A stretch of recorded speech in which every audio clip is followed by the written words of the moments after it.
परम कल्याण का, जो भगवान ने हमको अनायास ही दिया है। मनुष्य शरीर दिया, ये हमारे कर्मों का फल नहीं है, ये हमारे किसी पुण्य का प्रताप नहीं है।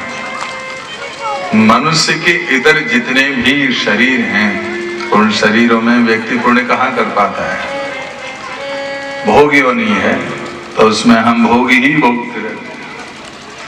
83,99,999 इतने शरीर केवल भोग योनि है, और उसमें पता ही नहीं लगता है।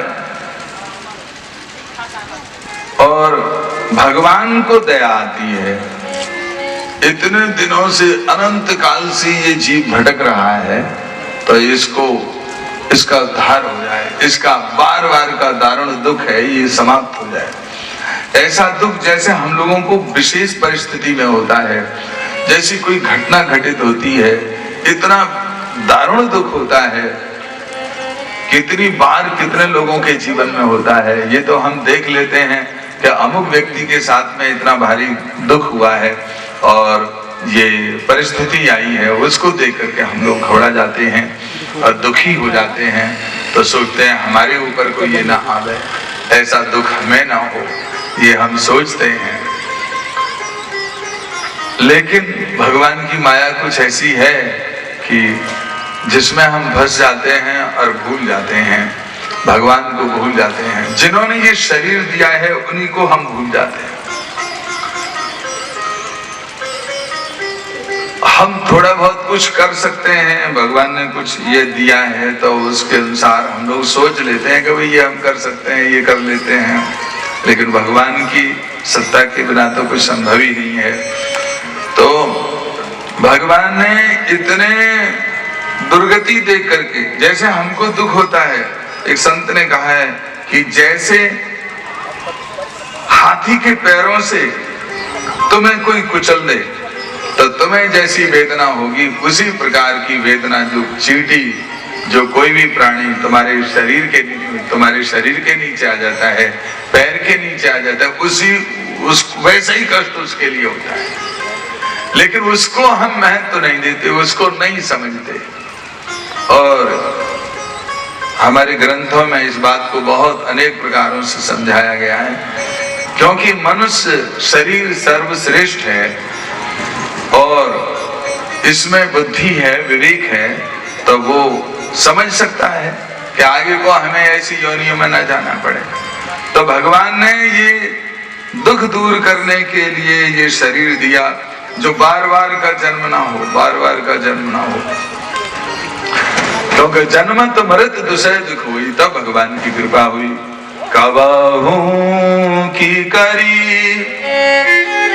करुणा नर देहि, कबहू की करी करुणा नर देहि, देते ईश बिनु हेतु सने,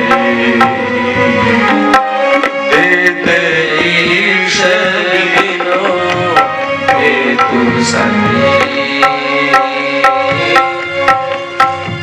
भगवान ने अपनी ओर से कृपा करके ये मनुष्य शरीर दिया है, और इसका एक ही उद्देश्य है जो हमारे गुरुजन बताते हैं, जो हमारे शास्त्र बताते हैं, वेद भी यही बताते हैं, इससे पार होना। आगे को ये शरीर मिला या नहीं मिला कोई पता नहीं। एक हमारे बड़े अच्छे विद्वान थे, तो वो कहा करते थे कि इस मनुष्य शरीर से हो सकता है कि देवता ना बन पाए, लेकिन कम से कम मनुष्य बन जाए, ऐसे तो कर्म करने चाहिए। कहीं पशु की योनि में न चले जाए, कहीं सूकर कुकर की योनि में चले जाए, न चले जाए, तो ऐसे तो कर्म करने चाहिए। लेकिन मनुष्य शरीर जो मिला है ये भगवत प्राप्ति के लिए मिला है। हमारे श्री पंडित जी महाराज, श्री गया प्रसाद जी महाराज वो कहा करते थे, ऐसा निश्चय करना चाहिए, या ही जन्म में भगवत प्राप्ति करनी है, या ही जन्म में अपना उद्धार कर लेना है। और संत भी यही कहते हैं, यही इसी जन्म में सारे प्रयत्न वही करने चाहिए जिससे भगवान की प्राप्ति हो जाए। ये आत्यांतिक दुख है, ये तो साधारण दुख है। किसी वस्तु से जिस दुख की निवृत्ति हो जाती है वो साधारण दुख होता है। कोई शरीर में कोई कष्ट हुआ तो औषधि के द्वारा और वो दुख समाप्त प्रतीत होता है, लेकिन फिर कोई दूसरा दुख हो जाता है, फिर वही हो जाता है।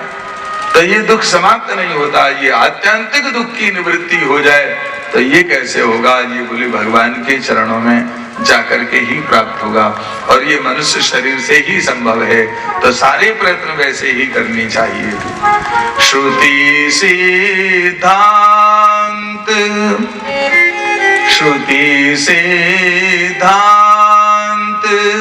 यही उर्गारी, श्रुति सिद्धांत उर्गारी, भजिए राम सब काम विसार,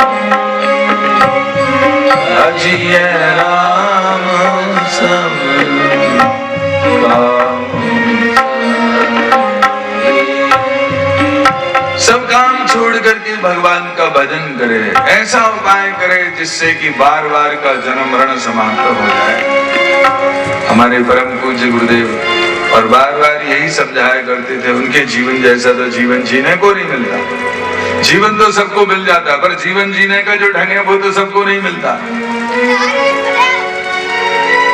भगवान की कथा के अलावा कोई दूसरी चर्चा ही नहीं। कोई लौकिक विवाद को लेकर के भी जावे तो भगवान की कथा सुना करके ही उस विवाद को समाप्त कर देते थे। दुनिया के जितने अदालत हैं, जितने न्यायालय हैं, उनमें दोनों पक्षों की बात पहले सुनी जाती है और फिर व्यक्ति बहुत दिनों के बाद में कोई निर्णय देता है। हमारे महाराज जी प्रेम के कारण हम तो कहते हैं, महाराज भाई आप आशीर्वाद दे दिया करो, यहाँ आने की क्या जरूरत है। और आप लोगों के सानिध्य में फिर कथा कहना भी, और ऐसा लगता है कि क्या कहा जा सकता है। ऐसे महापुरुषों का आशीर्वाद, इनसे सदैव प्रेरणा लेते रहनी चाहिए। और ये कुछ ही नमूने हैं, ये 2-4 नमूने दिखाई दे रहे हैं, और फिर तो जितने भी नमूने आ रहे हैं वो सब बिगड़े हुए आ रहे हैं ज्यादातर। भगवान कृपा करे कि कहीं से कोई फिर से कोई और सृजन कर दें तो एक अलग बात है, ना तो ये अब दर्शन इनके दुर्लभ हो गए तो हो ही जाते हैं। और फिर हम लोग बहुत सहज में ही अपनी जिम्मेदारी से छूट जाते हैं। अब तो कोई है ही नहीं, अब हमारे ऊपर नियंत्रण करने वाला कोई नहीं है। वस्तुतः जो महापुरुषों का जो ज्ञान होता है, उनका जो आचरण होता है, वही हमारे लिए नियंत्रित करने वाला होता है। मान लीजिए श्री व्यास जी महाराज हुए, उन्होंने ग्रंथ लिखे, भगवान कृष्ण ने गीता कही तो भगवान कृष्ण तो किसी को दिखाई नहीं देते, वो तो नहीं मिलते, परंतु उनकी वाणी तो मिलती है, उनका ग्रंथ तो है। वो ग्रंथ ही हमको समझाता रहता है, वो ग्रंथ की प्रति हम श्रद्धा करें। ये जो वाणी है ये भगवत स्वरूप ही है, भगवान ही है। कृष्ण श्रीमद् भागवताख्योयम प्रत्यक्ष कृष्ण एवं ही, साक्षात भगवान ही है। महापुरुषों की जो वाणी है, उनके जो उपदेश हैं, वो हमारे लिए वैसे ही हैं जैसे वो थे। तो उनकी वाणी का अनुगमन करते रहे हैं, उनकी वाणी का आचरण।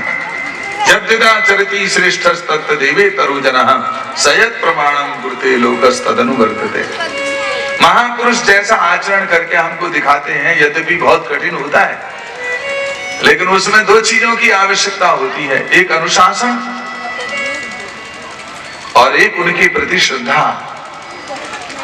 जैसे वो बता गए हैं ये काम नहीं करना, ये गलत काम है, इसको ऐसे नहीं करना है, ऐसे नहीं करना, नहीं करना है, पूरा प्रयास वैसे का वैसे करना चाहिए हम लोगों के लिए। नहीं कर पाते हैं तो भगवान से प्रार्थना करनी चाहिए। हम जानते तो हैं लेकिन क्यों नहीं कर पा रहे हैं। फिर उनकी आज्ञा का अनुसरण, अनुशासन और आज्ञा दोनों का प्रतिपालन जब होता है तब वह उपदेश कार्य करता है और वह उपदेश हमारे जीवन में उतर जाता है और फिर वही आनंद हम लोगों को प्राप्त होने लगता है जो हमारे गुरुजन हमको देना चाहते हैं। सच्चिदानंद रूपाय विश्वोत्पत्त्यादि हेतवे तापत्रय विनाशाय श्री कृष्णाय वयं नमः। जो सच्चिदानंद स्वरूप है वही स्वयं को बोध हो जाता है, अपने को भी हो जाए तो दूसरे लोगों को भी हो जाए।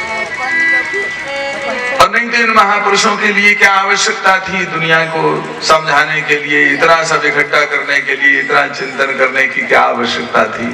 ये हम लोगों के ऊपर कृपा करके और ये सब लीलाएं रचते रहते हैं और हमको समझाते रहते हैं। तो भगवान से प्रार्थना ये भी होती रहे कि कहीं ना कहीं ये दर्शन हमें होते रहे, ज्यादा से ज्यादा हम लाभ लें।